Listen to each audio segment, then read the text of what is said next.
A paz do Senhor a você que nos acompanha em mais uma EBD em Síntese Podcast. Seja muito bem-vindo. Estamos dando início a mais uma lição de jovens desse segundo trimestre de 2023. É sempre uma alegria tê-los conosco.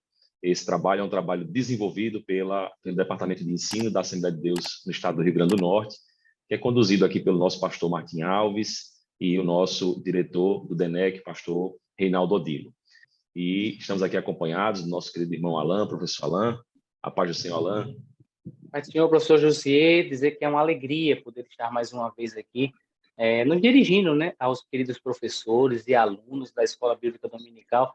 Você, amante do ensino da Palavra de Deus, seja muito bem-vinda a mais um EBD em Síntese Podcast. Amém. Estamos também com o professor Jansen Lemos. Paz do Senhor, Jansen.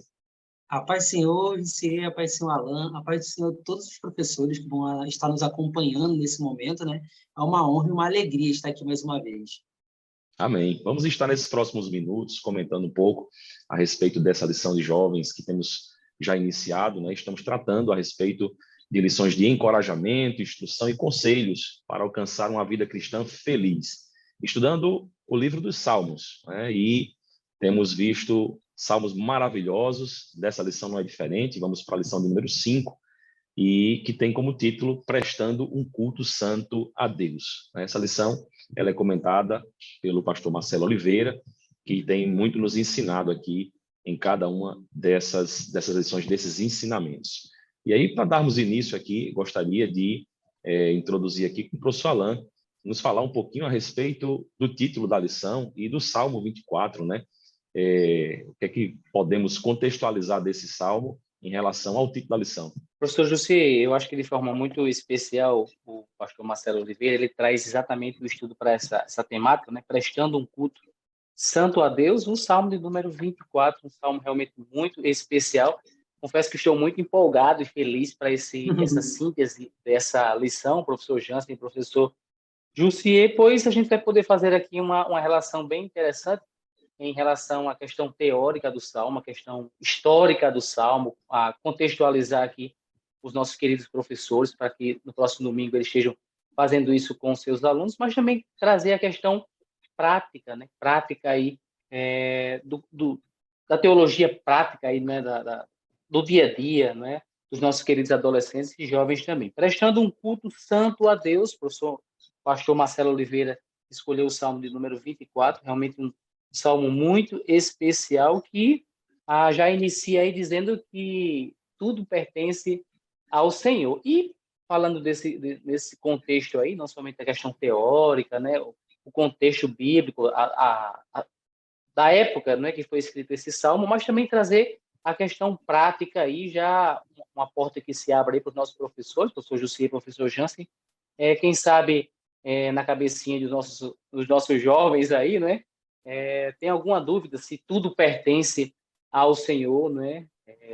Algumas passagens bíblicas, por exemplo, quando a Eva foi tentada lá no Jardim do Éden pela serpente, e aí, de quem é a serpente? Quem fez a serpente? A serpente é do diabo, professor Jansen? Fala um pouquinho sobre isso aí.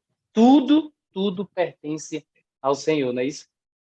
Tudo pertence ao Senhor, e para a gente, né, cada vez mais a gente tem que entender que não pode haver sombra de dúvida nisso, né? Na nossa mente, no nosso coração.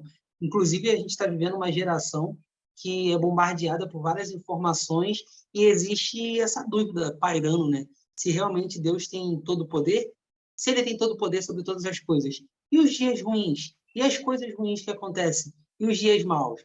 E aí a gente vê que a grandiosidade de Deus, a onisciência de Deus, o grande poder que ele tem, até a gente vê que em outras passagens bíblicas fala que o Senhor preparou o dia mau para o ímpio. Então, tudo vem do Senhor, tudo pertence ao Senhor. Então, até aquelas coisas que talvez sem o nosso entendimento ou a gente buscando esforço, buscando tentar entender, nem sempre a gente vai conseguir entender os propósitos e toda a ciência de Deus, porque nós somos humanos limitados. Mas uma coisa a gente tem certeza, né, irmão José?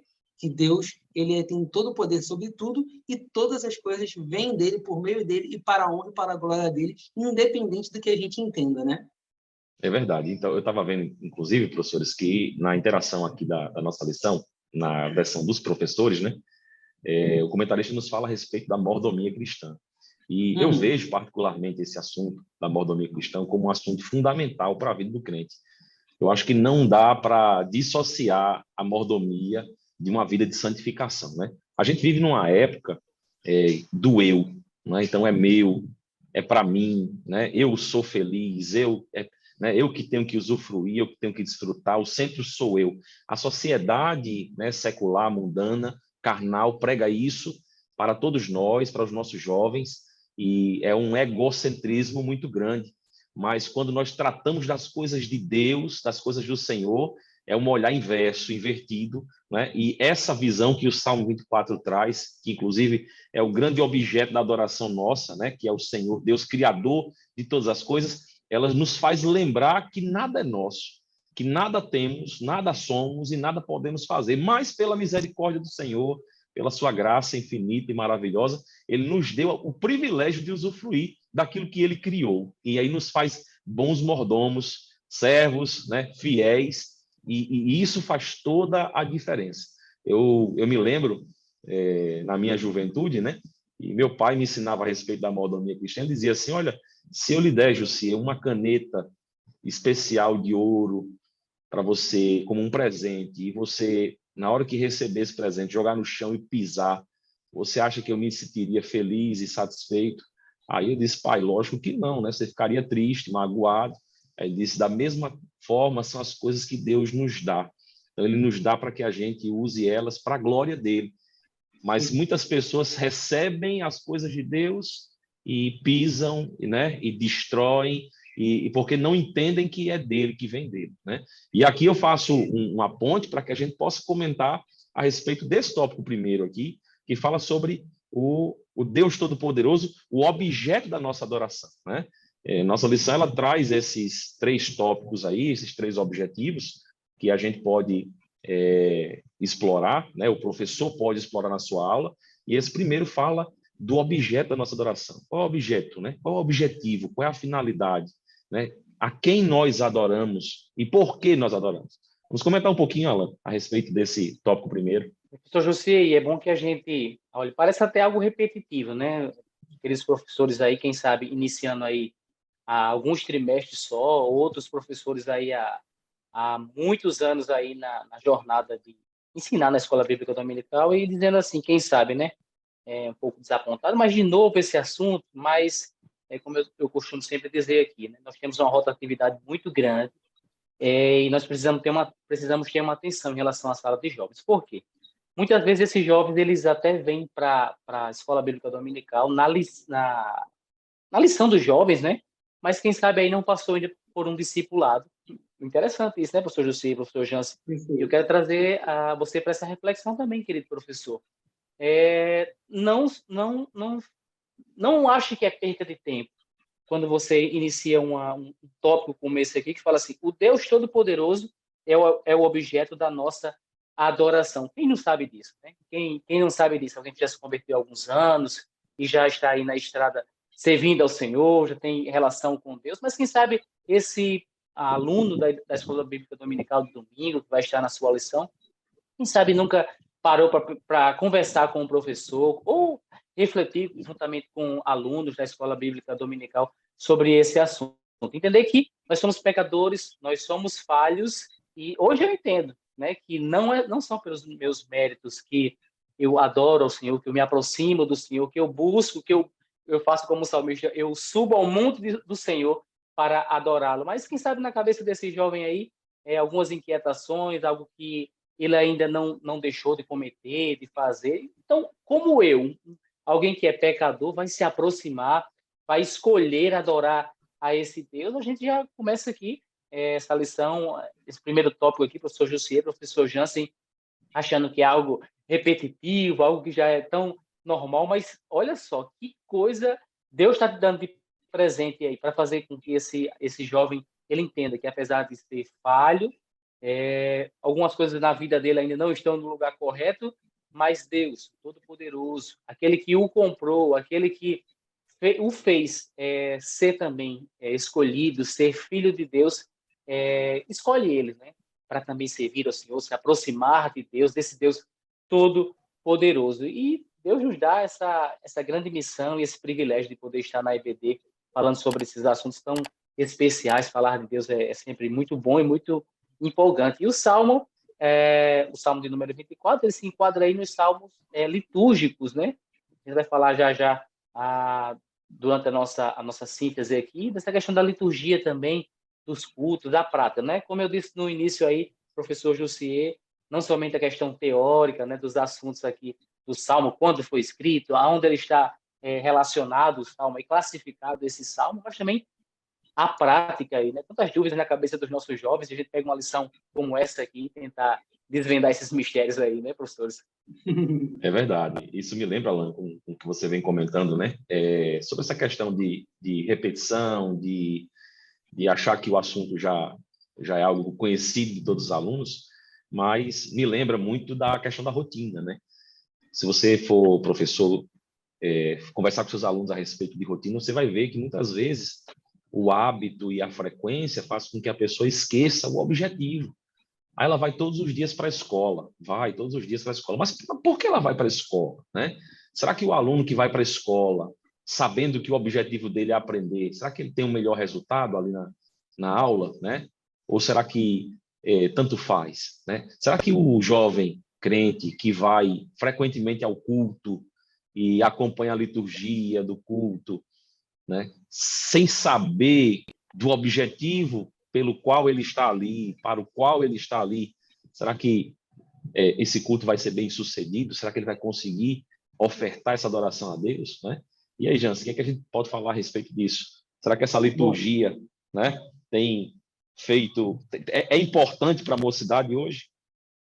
Com certeza, com toda certeza. Eu posso dizer, Alan, Jussi, que eu fui um que precisou dessa liturgia para começar a entender quem era Deus e todos os processos que são necessários para a minha caminhada. Eu como me converti em Belém do Pará, me converti, na verdade, fui até batizado na Igreja Mãe, no Templo Mãe. Então, participei de um momento assim muito rico, onde eu acabei de vir do mundo, acabei de sair de uma trajetória que era totalmente sem regra e sem direcionamento. Quando eu cheguei na igreja, eu não sabia o que, como e por que fazer. E a sabedoria também do pastor lá em Belém do Pará fez com que colocasse uma pessoa do meu lado, o nome dele é até Tiago, e Tiago ele me acompanhou nos primeiros dias de minha fé e me disse, explicando detalhe por detalhe até da liturgia, de por que a gente estava fazendo aquilo, por que tinha que orar, porque tinha louvor no culto. E aí, quando você começa a entender esses pontos, você fala assim, faz sentido, e mais do que sentido, é necessário. Então, tem muitas vezes que muitos jovens hoje em dia, na verdade, chegam num ambiente e querem adaptar o culto ao que eles gostam. Mas, na verdade, tem que entender que existe uma liturgia, às vezes uma regra, uma cultura já pré-estabelecida com a única finalidade, que é adorar a Deus. Então, se isso te conduz a adorar a Deus, se essa liturgia te conduz a adorar a Deus, é muito bom que seja seguida, é muito bom que seja vivenciada, porque são caminhos que em nossa reunião pública são utilizados para que todos possam estar pensando com o mesmo pensamento, com o coração igual, com o mesmo espírito, com a mesma adoração, para que esse louvor suba a Deus, não de forma individual, porque nós somos muito do eu, como você falou mesmo, né, José? Essa geração está muito no eu. Mas quando estamos em igreja, somos corpo e família, né? Estamos juntos ali, estamos em um único pensamento. Interessante que lá em Crônicas, no livro de Crônicas, tem uma passagem que é muito interessante, que todos os sacerdotes se reúnem sem obedecer o turno, mas todos eles se purificam e se apresentam diante do Senhor e louvam com uma só voz. E quando eles louvam com uma só voz, a Shekinah, a glória do Senhor, invadiu o templo. Ou seja, olha a importância dessa questão de eles cantar o mesmo cântico, pensar da mesma forma. Então, a liturgia é um caminho para nos ajudar a fazer justamente isso, a estar em unidade na hora da adoração dentro do templo. Interessante isso aí, Jansen. E o primeiro tópico ainda tem um ponto aqui que merece a nossa discussão, nosso comentário, que é a questão do subtópico 3, que fala sobre essa contextualização da entrada no templo, né? Então, assim, a gente vê nesse primeiro tópico, primeiro, a soberania de Deus, o crédito de Deus pela sua criação, por ter nos criado, por ser onipresente, onipotente, onisciente, né? Por ser Deus que nos traz salvação, e por isso ele deve ser adorado, né? É soberano. E agora, no subtópico 3, a gente vê a coroação do rei, e vê nesses versículos do 7 ao 10 um convite, né? Para que nós subamos ao monte do Senhor. E isso, quando eu estava meditando na lição, né? E no texto do Salmo, me veio à mente que o culto, ele não é só a liturgia, mas ele é uma predisposição nossa de movimento, né? O culto é algo que nos faz lembrar de uma ação, de um movimento, em que nós nos direcionamos e caminhamos em direção a Deus. E o Salmo, ele fala isso, né? Ele diz aqui no versículo de número 7, né? Levantai, ó portas, a vossa cabeça, levantai-vos, ó entradas eternas, entrará o Rei da Glória. E aí ele vai falando a respeito da coroação desse rei, né? No templo do Senhor, no monte do Senhor, né? A lição também faz contexto aqui com o versículo de Hebreus, que fala sobre essa questão da presença de Deus, né? No templo de adoração. E isso nos faz lembrar que ir para o culto é uma ação que Deus, né, espera de nós. Não meramente no sentido de pegar um ônibus e ir para a igreja, ou pegar seu veículo e ir para lá, e se movimentar para lá, mas no sentido de se predispor mentalmente, emocionalmente, né, espiritualmente.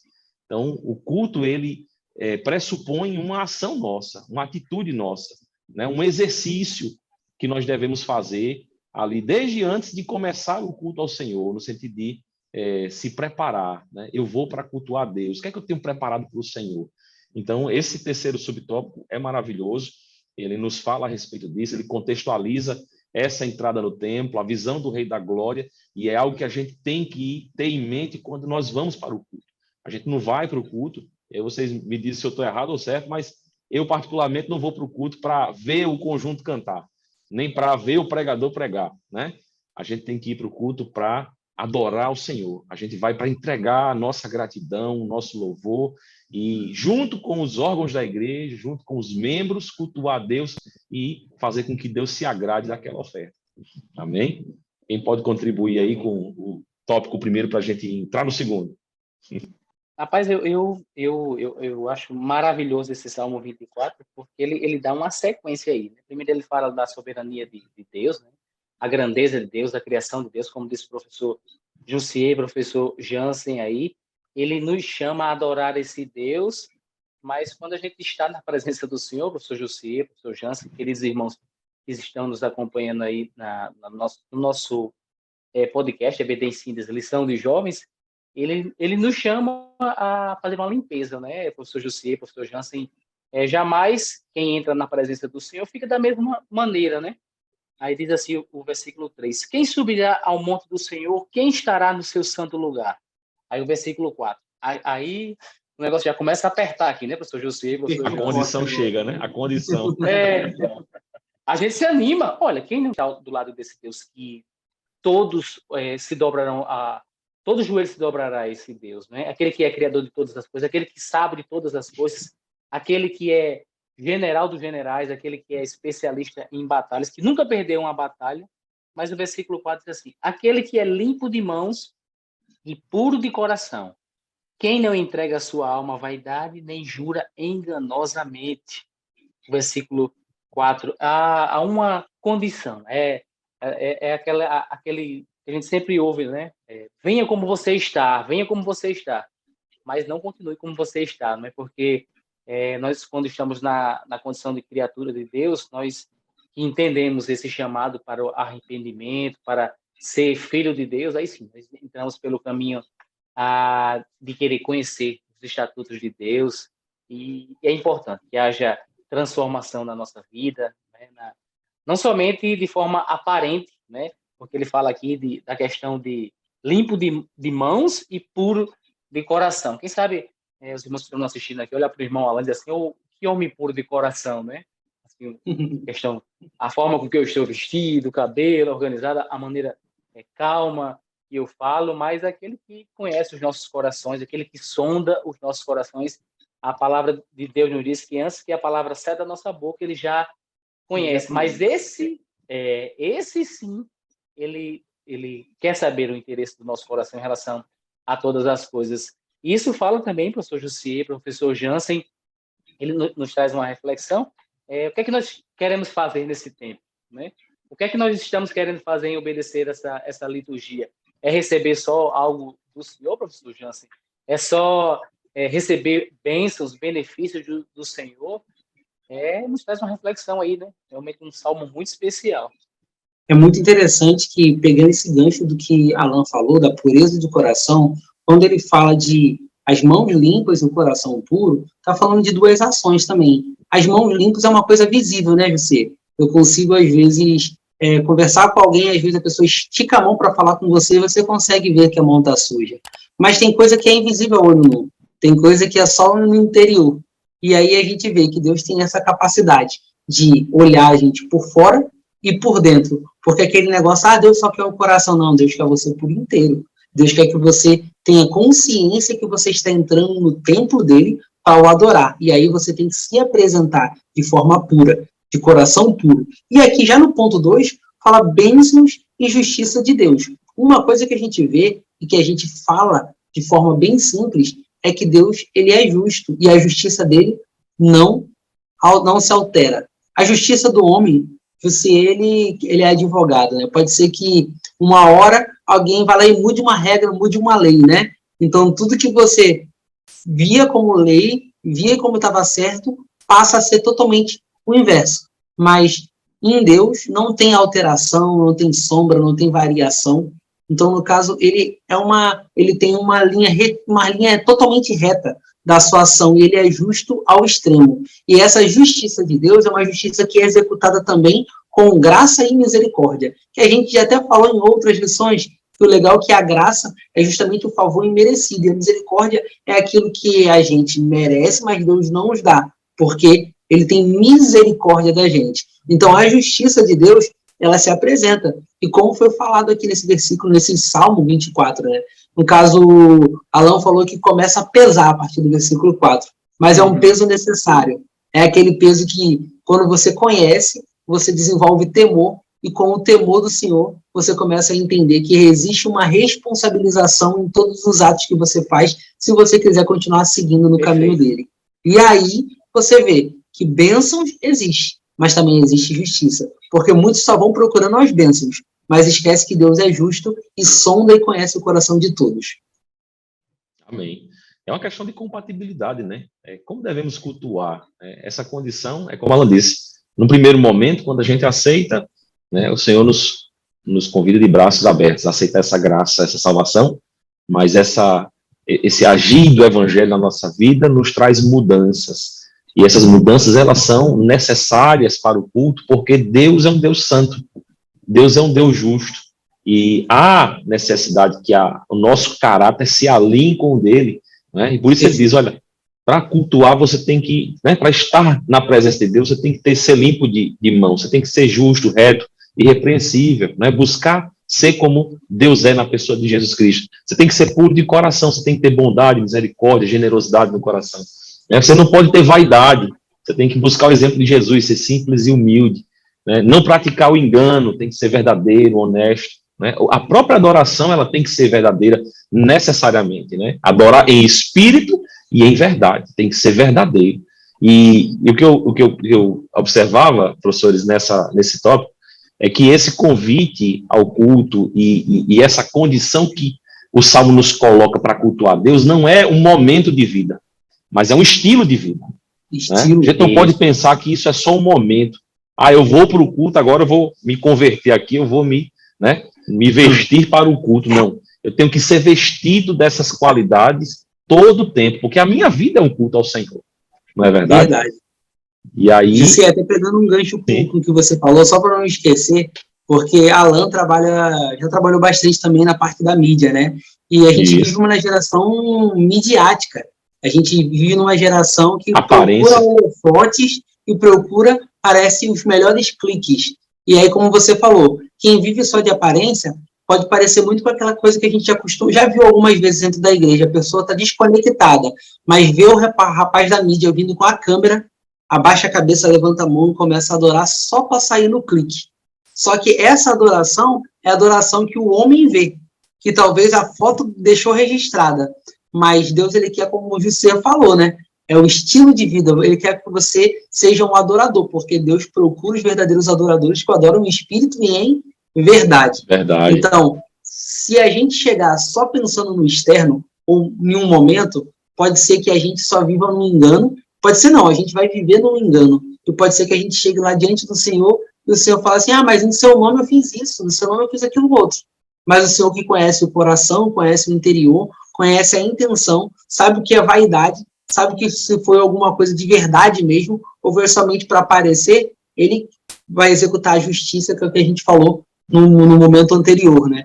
Então, quando o José falou que é sobre estilo de vida, eu achei assim, necessário a gente explicar esse detalhe, porque às vezes, quando a gente fala de estilo de vida, ainda de forma midiática, tem gente que pode pensar que é só o externo, mas o estilo é mais o interno do que o externo, porque o externo se adapta com o que você mudou por dentro, né? É verdade. E, encerrando aqui esse segundo tópico, né, como Alan disse, tem que lembrar que existe bênção, existe promessa, né? O professor Jansen também falou. Por mais que nós não busquemos essas recompensas, mas elas existem, são promessas de Deus. E ele pode prometer, porque ele cumpre. Alguém pode prometer, mas corre o risco de não cumprir. Mas o Senhor, ele vai cumprir as suas promessas nas nossas vidas, né? E o exercício do culto ao Senhor, né, de agradar a Deus, sendo um autêntico adorador, nos traz promessas e bênçãos e nos traz justiça. A gente estudou na lição de número 4, né, a respeito do Salmo 23, e lá o salmista dizia, olha, ele me faz caminhar, né, por caminhos de justiça por amor do seu nome. Quando nós caminhamos em caminhos de justiça, veredas de justiça, nós estamos glorificando o nome do Senhor. E há interesse de Deus que nós caminhemos por caminhos de justiça, não é verdade? Isso nos traz bênçãos, nos traz alegria, né, a bem-aventurança, a alegria verdadeira. E isso nós temos que fazer, como diz aí no subtópico 3, com ousadia, né? Está lá em Hebreus 10, 19 e 20. A gente tem que fazer com ousadia, a gente tem que entrar na presença do Senhor com ousadia. Não é de qualquer jeito, né? Não é, né, da boca para fora, não é como uma casca vazia, não, é com determinação, é com vontade, não é? Alan, vamos comentar um pouquinho a respeito desse tópico 3, que tem tudo a ver com 2, né? Falar sobre o culto, né? A expressão visível do divino na terra. Como é que é o culto a Deus, né? Para que é o culto? Olha, professor Jansen, é uma oportunidade que Deus nos dá. Olha só, também a gente via mais, né? A questão dos cultos ao ar livre, né? Nas praças, ainda em alguns bairros ainda tem, né?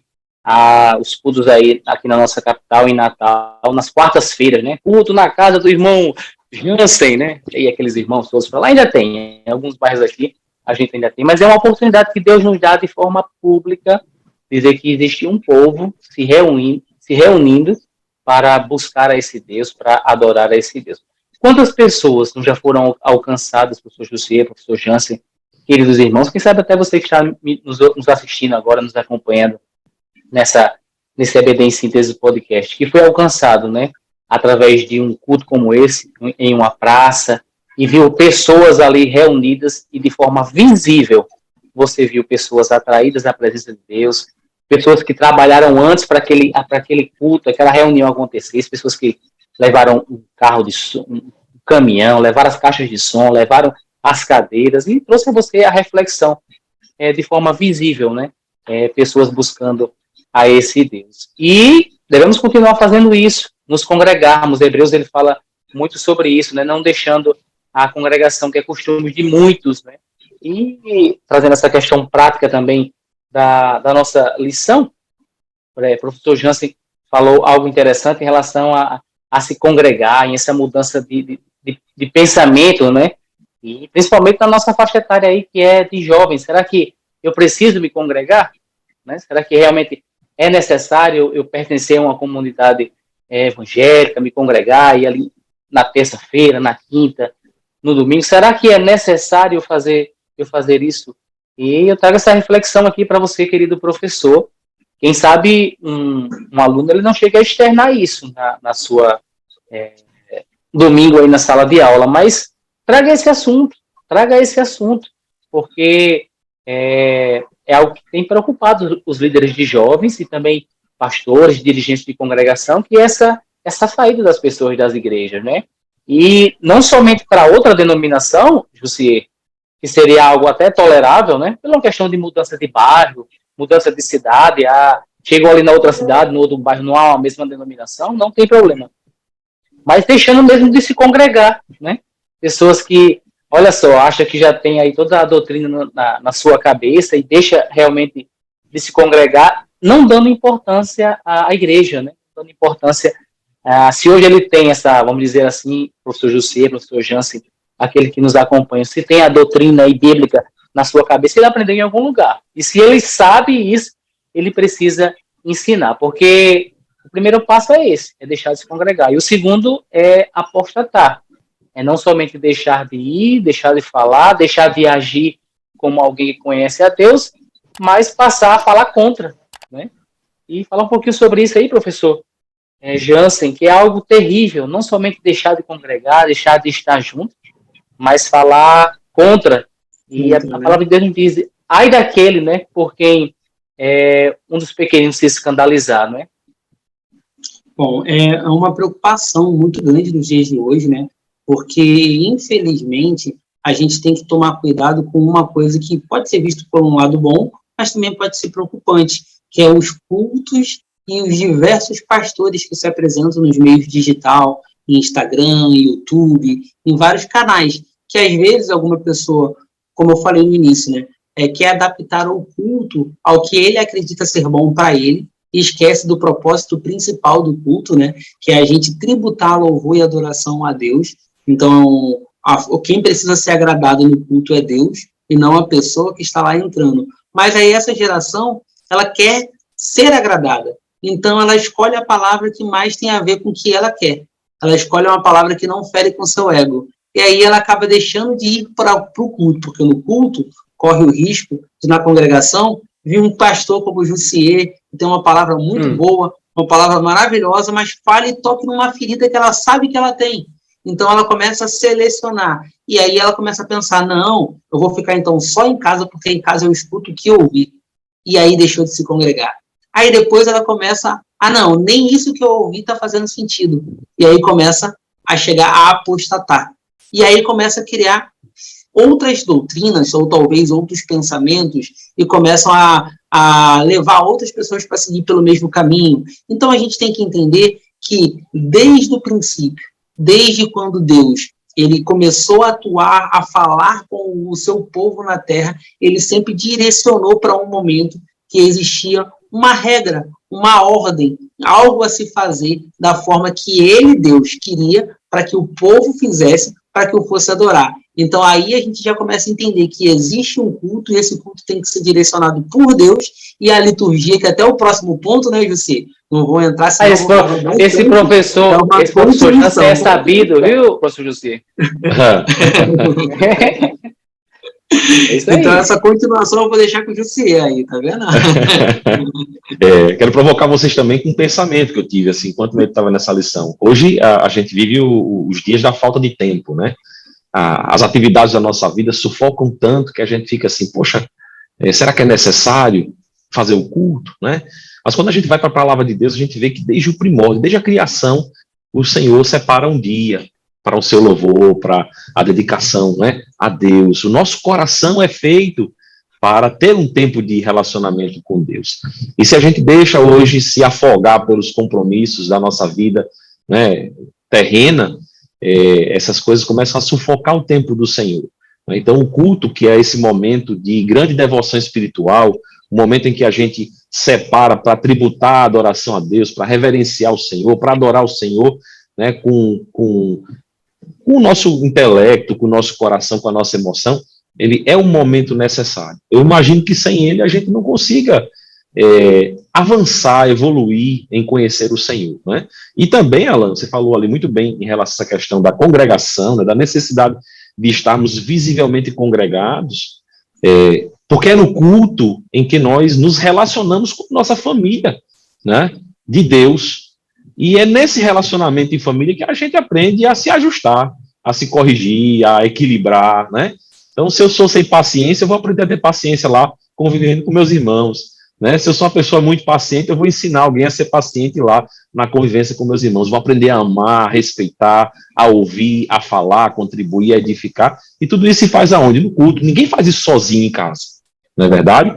E aí, a gente vê que essa tradição é desde a igreja primitiva.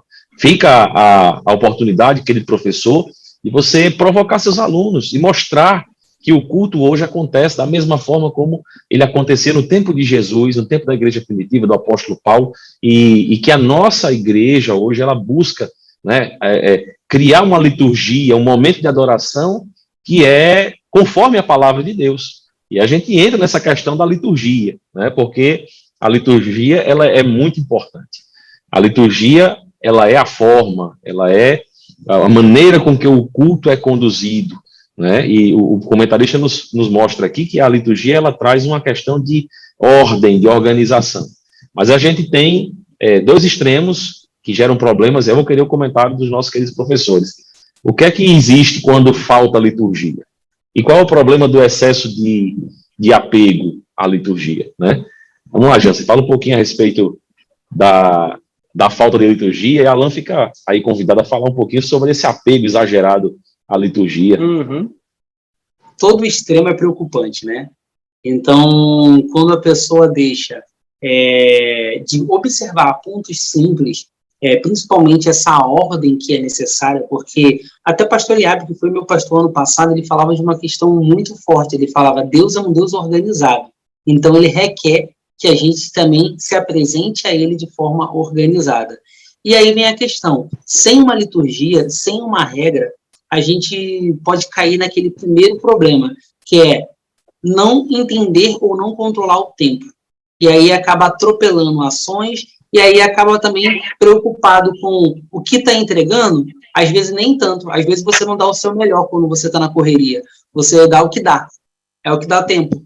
E Deus, ele não é um Deus que merece o que dá tempo, ele merece o seu melhor. Ele merece tudo que a gente tem que fazer com a intenção de agradá-lo.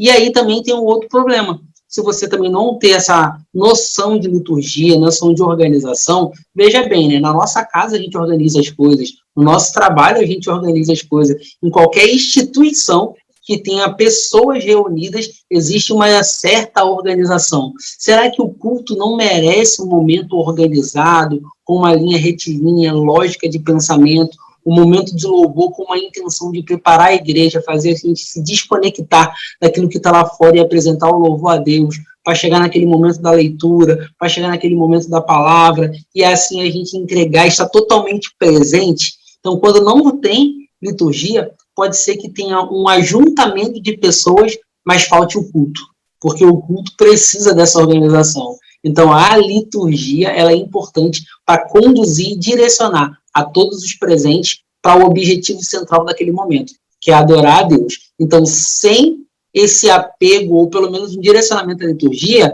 é problemático. E também o outro extremo, que é o que Alan vai falar agora, né? Eu acredito que também pode causar problema, né, Alan? Professor Jansen, José, queridos irmãos, eu me lembrei agora de uma pesquisa que a gente fez em 2019, professores, no DEJAD, o Departamento de Jovens e Adolescentes aqui no nosso estado, quase 2.000 jovens, e nós fizemos algumas perguntas ali para nortear a nossa pesquisa, enfim, pensar nos próximos anos, aí nas próximas ações em relação a essa pesquisa. E uma das coisas que a gente perguntou lá, professor Jansen, José, queridos irmãos, foi a questão da liturgia da nossa igreja, a liturgia da Assembleia de Deus. E muito poucos foram as respostas dizendo que a liturgia da nossa igreja desagradava. Olha só, professor Jussier, professor Jansen. Então, não é a forma com que nós estamos dirigindo, os nossos pastores estão dirigindo os cultos que fazem com que os jovens deixam de ir. É uma coisa que me causou alegria, né? Então, é uma coisa a menos para a gente se preocupar. Eles entendem, né, Jussier, professor Jansen, que precisa de uma organização. O pai do professor Jussier é pastor Aldo, ele dirige uma congregação aqui em Natal. Imagine só, na hora do culto ali, um irmão se levantar e disse, não, agora vamos fazer uma oração pela família. O outro disse, não, é melhor a gente fazer hoje pela obra missionária. Aí uma irmã disse, não, vamos orar primeiro pelas crianças. Então, se a gente não tiver um mínimo de organização, né, e a gente tem aí pelo menos um século, né, trabalhando nisso, pensando nisso, olhando para a palavra de Deus, e montamos essa liturgia da nossa igreja. Claro, nada muito engessado, porque é exatamente isso que eu quero falar aqui, porque o excesso também vai atrapalhar, né? Se de repente eu vou para a igreja e naquele dia ali eu percebi que a palavra se estendeu demais, né? No culto de domingo ali, a palavra foi mais de 1 hora. E eu digo, não, eu acho que a palavra hoje foi muito. Aí quando é no outro culto, eu acho que hoje já foi música demais, o culto foi menos. Eu começar a medir as coisas e deixar com que a minha alegria no meu coração em servir ao Senhor, de estar na casa de Deus, esteja baseado nessa regra tão fechada da questão da liturgia, da sequência das coisas, eu vou me entristecer e vou acabar deixando de ir à igreja. E é mais um ponto aí que você tem que falar com o seu aluno, querido professor, abordar esse assunto aí na escola dominical, no próximo domingo. Interaja com o seu aluno.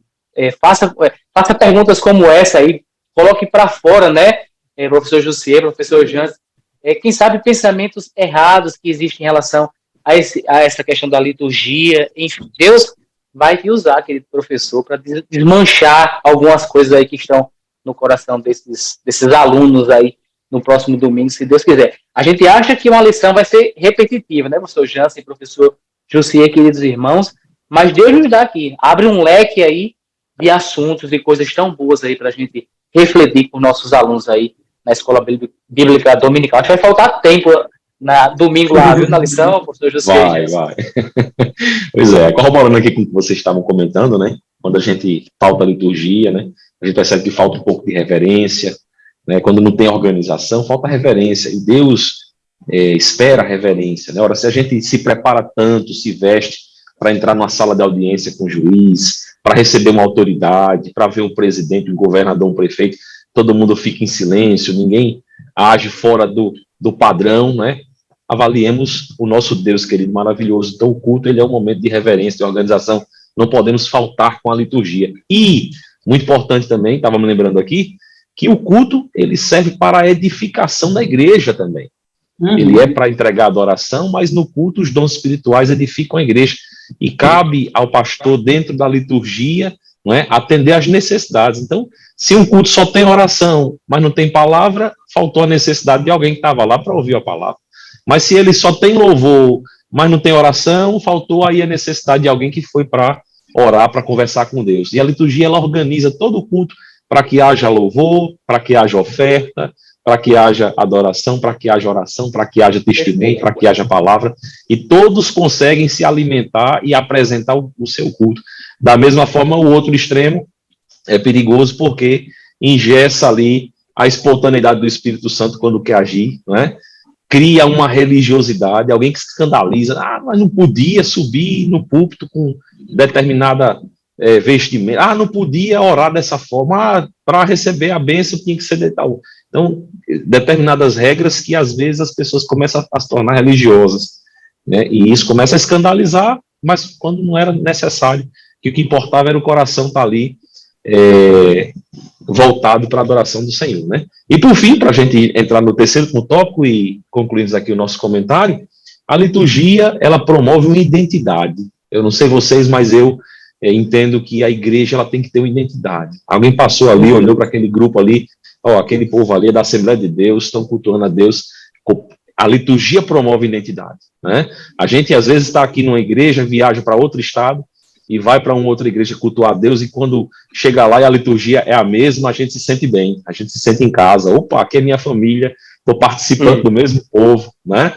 Então isso cria identidade, e isso é maravilhoso. Eu acho isso como um ponto muito positivo e vem desde a igreja primitiva. Eu me lembro agora em Atos dos Apóstolos, quando os apóstolos pediram aos diáconos para servir a igreja enquanto eles se dedicavam à palavra. Então, uma organização ali de tarefas, né, para que o culto acontecesse de forma organizada. E o nosso terceiro subtópico, que é muito importante, a preparação para o culto, né? Tem como título aqui, terceiro subtópico, como devo me preparar para o culto? E a gente encerra essa lição aqui bem interessante. Vamos lá, Jansen, fala aí, como é que a gente prepara para o culto? Se eu falar que é só roupa, eu vou estar errado. Porque muitas vezes a gente começa a pensar na roupa, né? Hoje vai ter o culto, hoje vai ser o culto de mocidade. Eu atuo com os jovens.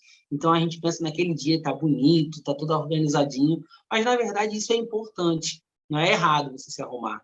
Mas existe uma preparação muito maior do que essa, que é a preparação interior. É o seu espírito, sua alma e seu espírito. Como que você prepara isso? Muitas vezes não vai fazer sentido você acabar de, vamos dizer assim, estar numa situação trazendo algum prejuízo espiritual ou de comunhão com algum irmão, sair dali e ir para o culto. Porque a Bíblia fala que se você tiver alguma coisa contraditória, alguma pendência, alguma briga com o seu irmão, vai lá, se ajeita com ele antes e depois vai lá e ofereça o seu culto ao Senhor. Então, essa preparação, ela vem olhando para si. Você pode estar orando, você pode começar o seu culto, se preparar para o culto desde a manhã, na hora que você acorda, desde o dia anterior, com leitura da palavra, com oração, com a dedicação da sua vida ao culto, ao Senhor, ao Deus que você serve, que o nosso Deus é onipresente. Então, ele vai estar lá no culto, mas ele está também, antes de você chegar naquele templo, ele está com você. Então, você deve se preparar para aquele momento. Lembra que lá no início, quando o Alan falou assim, agora começou a apertar, que tinha que se apresentar com o coração puro e com as mãos limpas? É essa preparação que a gente está falando, Jussier e Alan, e professores. É você dizer para os seus alunos, até eu acho até interessante esse momento, se você quiser conduzir um momento de um bate-papo rápido com os jovens dentro da sala nesse momento, perguntando para ele o que não pode faltar para ir para a igreja. Um vai falar a Bíblia, outro vai falar, se for obreiro, o terno, a gravata, e aí você pode perguntar, mas, ok, isso aí tudo bem, mas se eu falar de sentimento, da parte de alma, de preparação, o que não pode faltar? E aí você vai ver que realmente muitos vão ter mais dificuldade de falar, porque geralmente a gente olha e fala do que é externo, mas Deus continua olhando para o que é interno. E aí você tem que se apresentar com o coração limpo, com uma mente aberta e com, principalmente, o desejo de adorar. Se você começar isso, 1 hora, um dia, alguns minutos, o tempo talvez não importa, porque alguns vão conseguir estar num momento de adoração em alguns minutos de oração, e tem outros que vão precisar de muito mais tempo, né, José? Tem gente que precisa de mais tempo nessa dedicação, mas o importante é você se preparar para estar diante do Senhor, como o José falou. Muitos se preparam para ver um juiz, para ver uma pessoa importante dentro do seu trabalho, e será que Deus não é importante o bastante para que a gente se prepare para entrar na presença dele? E eu acho que essa reflexão que é o que a gente deve fazer.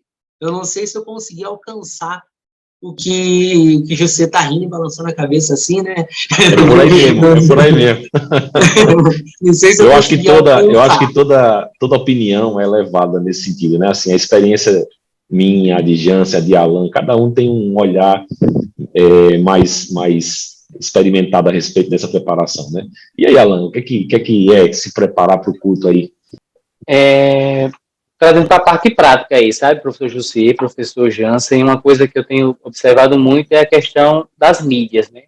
A questão do uso do celular na igreja, né? Isso não é se preparar para o culto. Olha, eu quero dizer aqui que eu nunca perdi um negócio, viu, professor Jussier, professor Jansen, porque eu não atendi uma ligação no culto, deixei de responder mais recentemente uma mensagem do WhatsApp. Eu faço questão de não levar o celular para a igreja.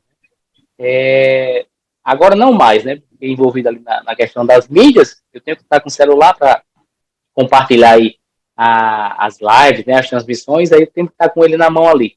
Mas eu nunca deixei de fazer um negócio, porque durante o culto eu perdi uma ligação. Muito pelo contrário. Sempre deixei no carro e nunca perdi também uma ligação de um familiar que estava doente ou precisando de uma urgência. Porque eu entrego essas 2 horas que eu passo ali na igreja, totalmente ao Senhor, entrego o meu coração, e Deus, Ele tem recebido e feito isso eu tenho feito isso com muita alegria. Amém. Eu me lembro do Salmo 116, né, quando o salmista diz assim, que darei eu ao Senhor por todos os benefícios que me tem feito? Eu acho que essa é uma pergunta que a gente tem que fazer todo dia que vai ter culto, todo dia que você vai se preparar para adorar o Senhor, né? A gratidão, a adoração, né? Que darei ao Senhor? e pensar nessas coisas, fazer um exercício de memória aí, e se preparar dessa forma prática, como Alan disse, né, de nos distanciar de tudo aquilo que atrapalha a nossa atenção e nosso foco no objetivo que nós falamos lá no primeiro tópico, que é o Deus Criador, que é o objeto da nossa adoração, né? Não usar o telefone, não ficar próximo a alguém que conversa muito, né? É melhor para você e para aquele outro que conversa, que aí vai ficar todo mundo focado ali na liturgia, no culto, né? Com pensamento no Senhor, né? E pensar no momento do culto, pensar antes dele, né? Saber, às vezes você vai trabalhar no culto, eu canto no conjunto, mas aí você está tão ali ligado naquela rotina, naquele momento ali que é quase que no automático, você não se toca que você está servindo ao Senhor, e aí você tem que cantar ali com todo o seu coração, entregando toda a sua adoração ao Senhor, naquela simples música.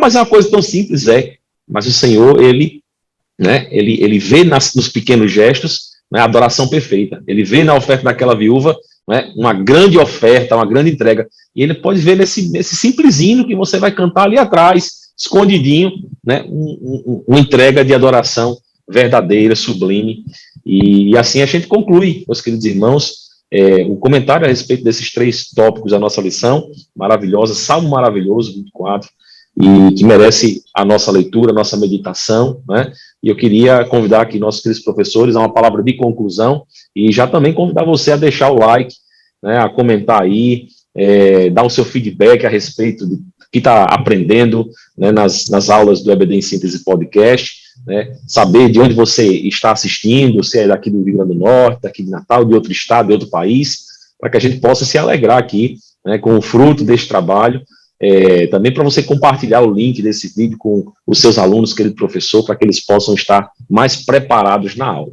Vamos ouvir aí, professor Jansen, com sua palavra de conclusão. Eu só tenho a dizer que essa lição, assim como muitas outras que a gente já vê aqui, é uma lição que a gente precisa entender que não é só uma lição para EBD, é uma lição para a vida, né?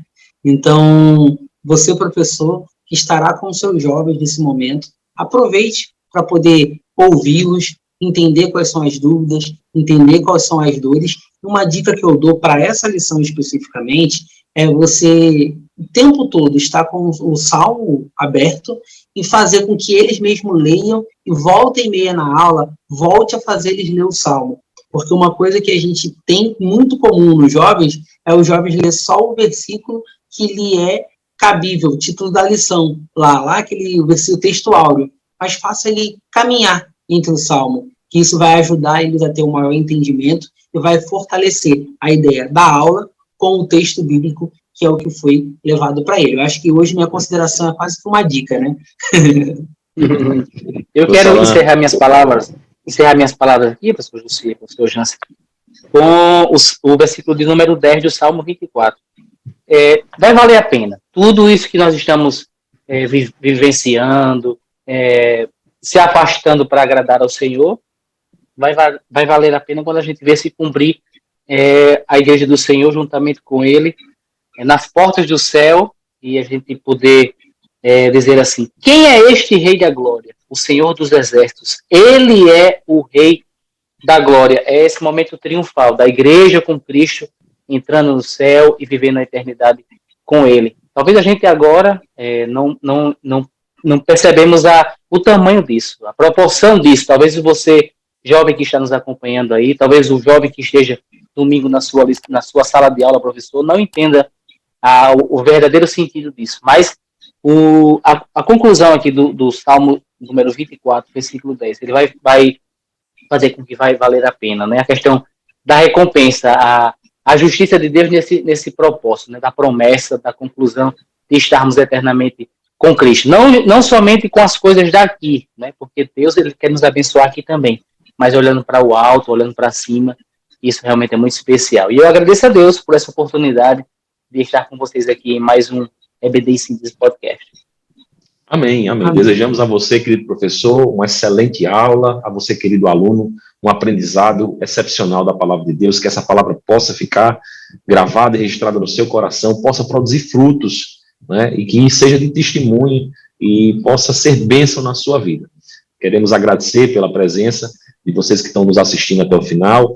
Se inscreva no canal, ative aí o sininho para receber as aulas, né, os podcasts que vão ser aí promovidos pelo BNEC, para você poder estar acompanhando esse trabalho, crescendo na graça e no conhecimento do nosso Senhor Jesus Cristo. Que Deus vos abençoe e até a próxima aula, se Deus quiser. A paz do Senhor a todos. Fique na paz. Tchau.